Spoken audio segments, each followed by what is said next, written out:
Hello and welcome to another video, and today it is the 15th of September. So let's get into this. We have a lot of news from the Kherson region today, and specifically over here, we actually had a strike on this dam over here called the Iskra Dam, and it did incur some sort of damage, and it did happen a day after we had the strikes on the other dam, which was actually in the Kriviri vicinity over here. The Karachun Dam was destroyed, and today we had this dam destroyed, which is in Kirovohrad Oblast. The other one was in the Dnipro Oblast, but either way, it's all connected to the Inhulets River over here, so it will cause even more overflowing than we saw yesterday, and it will overwhelm the floodplains, and it will also cause for there to be some more mud, which will bog down any sort of mechanized advances in this area. So that's really the situation in regards to the water, and it was sort of stupid to say that the quarries were built there because of its vicinity to the water. But either way, I'm sure that at least some water entered these areas because the Inhulets district was the most affected by the flooding. So you had at least some of the water going to here, but again, it was insufficient in preventing any sort of mass flooding because we saw a lot of that yesterday, and it continues today. And that has sort of really put a wrench in Ukraine's plans because it's overwhelming the pontoon bridges over here. But we do have some changes to the map that I have to make over here. So first of all, these two towns are under Ukrainian control. That was as of yesterday. I mentioned it, but now I actually changed it, and I even changed the color. But for some reason, the map got deleted after I updated it. But what didn't get deleted is the update I made over here, which shows that these three towns, Stepove, Chaklove, Vishneve, are all contested. And I'm not saying this as if there's like a huge Ukrainian contingent that's fighting with a huge Russian contingent. The situation is very fluid around here. What I mean is that you have like these small Ukrainian scouts and these small units operating, trying to cross through the fields and moving into the towns and then leaving whenever they are shelled or whenever Russians approach, that sort of thing. So they're just sort of expanding their areas of operation right now. So no side really fully controls any of these towns for now. And the goal would be, of course, to reach Chavrini. That's sort of the short-term goal, and it's not too far away. So we might see the fighting approach there later on. But this will be complicated by the flooding over here, which will prevent any sort of replenishment of the units that are on this bridgehead, and it will prevent any sort of resupply. So they might have to find a way to reconnect before advancing, or else they could be in some deep trouble. But they're also approaching this other settlement over here, um, given the fact that they've taken this town, Mala Sideminuka, something like that. So they're approaching this other town over here. So that's something to look out for. It is very close, so the settlement might fall as well. Now, in northern Kherson, for the third day now, we have talks about Ukraine trying to push deeper into the Russian lines. And specifically, we have the 128th Brigade that was moved in. They were probably situated like around Velika Kostromka or like Apostolove, because if they were moved in from anywhere else, that would not really be possible given the recent flooding. So they were probably already close to the front line, and now they're just being moved in.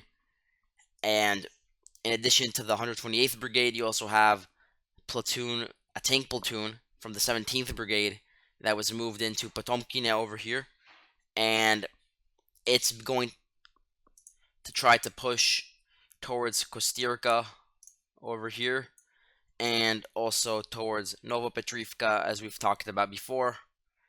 And as of now, we haven't really seen any sort of gains yet over here because the VDV troops, they've held the line and they're using the MLRS systems and artillery just to make sure that there's no breakthroughs. But over the past week or so, Ukraine has started to enter Arkhangelsk, and they might be able to take over the town.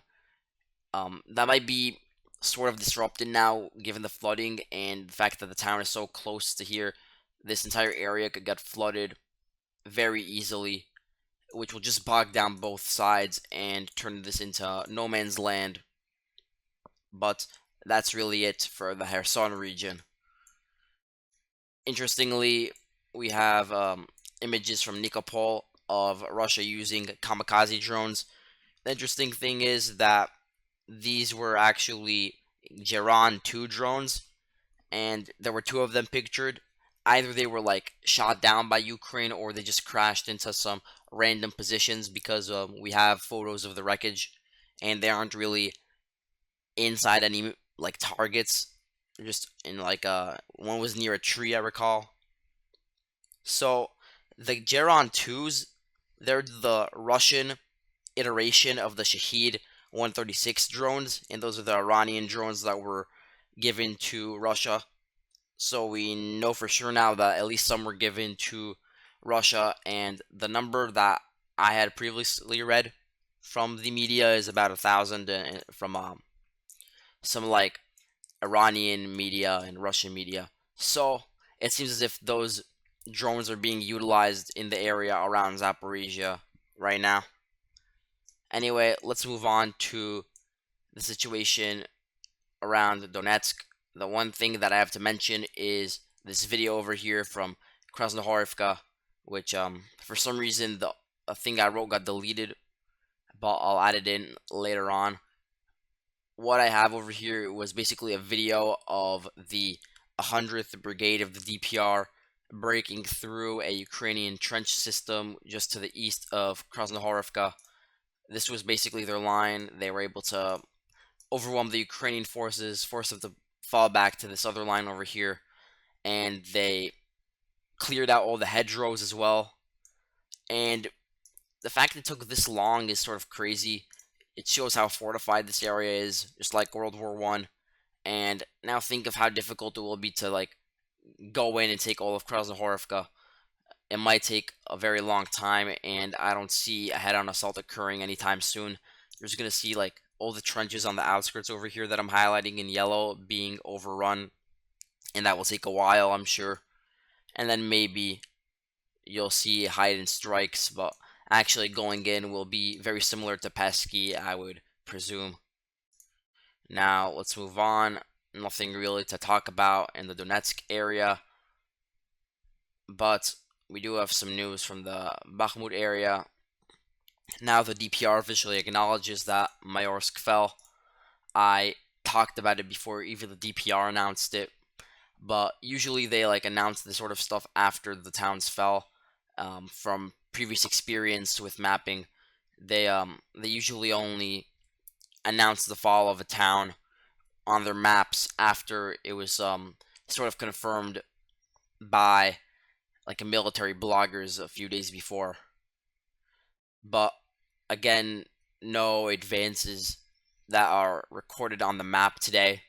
Just sort of like similar fighting around here in the areas around Mykolaievka, Druha, and Odradivka as well. The entire highway area over here is now sort of a gray zone, and Ukraine, they're sort of reporting that they had a very difficult time in the area around Kordiumivka, although we don't really know what sort of gains Russia made over here. They're probably pushing in towards the Bakhmutovka suburb and towards this road over here.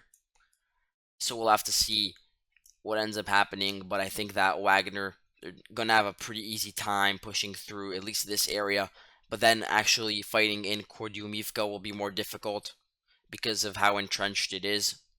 Anyway, let's move on to Siversk. So in this area, I made some changes to the map. First, I have Spirne under Ukrainian control, and that's due to geolocations of Russia shelling Ukraine near Spirne, and there was a Russian Su-34 strike on some Ukrainian positions in a forest just east of Spirne.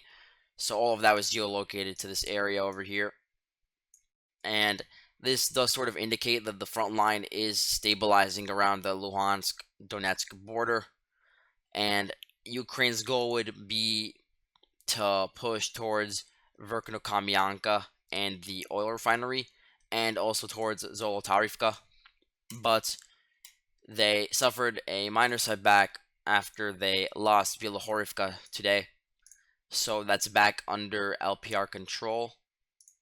But the situation is very tentative around here, so you can see some back and forth where there are constant assaults towards Bilohorivka, but for now it's still under LPR control. They pushed back the Ukrainians, and this was also reported by the head of the Lysychansk administration. Now let's move on to Lyman, where I have Shuchuruve under Ukrainian control, although it's going to be very difficult to map this out. I'm going to do all of this over the weekend. But for now, I also have Debrova marked as blue. So you see how Ukraine was able to marginally expand their area of control around just south of Lyman, and they're actually approaching it pretty quickly now. You can see that based on their positions that were just recently captured, they're only like 4 miles, 3.5 miles away from the city itself. And you might see some fighting over here around this amusement park area and the Blue Lake. There are some fields around here and forests, a national park, in fact. Um, Also around Debrova, you might see a push, but it's going to be difficult. You could see some fighting over here in the southern forests, just to the south of Liman and in this golf course area. And then also you have Ozerne, which leads to this road towards Yampil. So there might also be fighting over there, but that is yet to be seen. So in the area around Sviatohirsk, we have some new news. First of all, even Russian sources are now reporting that the town has completely fallen, so I have it marked as blue. And you also have them reporting that the fighting has sort of reached Sosnove, and it's approaching Yarova as well. But for now, it's still in these forested areas. There's not a clear idea of who controls these towns. It is just like in Kherson. It's fluid over here, but this area does probably have some sort of Russian equipment agglomeration and is sort of like a supply hub, pretty minor one, but still one that was used previously to supply the front line. And the goal for Ukraine is to first of all approach these two towns and then finally reach Alexandrivka, which would fully cut off the Russian forces located in this forested area over here. So that's why you're now hearing about rumors from the Russian side actually that they have left Studenak. I don't know this for sure, so I'm keeping it black for now. It's contested.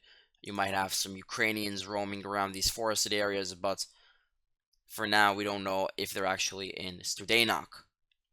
But it does mean that at least in this southern area, Ukraine has penetrated the new Russian line, and that is certainly a threat. They're going to have to make sure that it doesn't expand anymore, or that they somehow push Ukraine out of Sviatohirsk, which would then create a pretty stable front line. There's already talks about a new secondary line that's outside of Ukrainian artillery range being set up along the Zarabets River, which is around here. It starts around this area with Tyranny and all these bodies of water, and you have a large chain of towns along this road over here, and it's right on the border between Kharkiv and Lugansk. So this is where you might have some like reserves stationed, and that's the new operational depth, to be honest. But for now, the situation does remain stable around the Oskil River. No reported Ukrainian crossings, but we do know that there has been some heightened clashes along the border between Russia and Ukraine near Belgorod, which is now within range of a lot of shelling, and the suburbs are being hit the hardest. For instance, Shebekino, but specifically this place over here, Nekhotivka, has been hit a lot. You had a Russian border post that was hit just today, which makes sense given the fact that it is so close to the border. But you also had news from this other town over here called Veluki, which is a key rail hub which connects to Kharkiv, Lugansk, Donetsk. So it was shelled pretty heavily today, and the electricity actually went out over there. So this is going to be a constant problem for the border communities in Russia, specifically in the Belgorod area. So we might have to see like specifically politically in Russia some sort of talk about expanding, creating some sort of new buffer zone or increasing artillery and missile strikes on this area to prevent damage from being inflicted in Russia proper, because that's undoubtedly going to happen now because they decided to withdraw. So we're going to have to see how they respond. But something interesting is that the Pentagon, they announced a new aid package to Ukraine.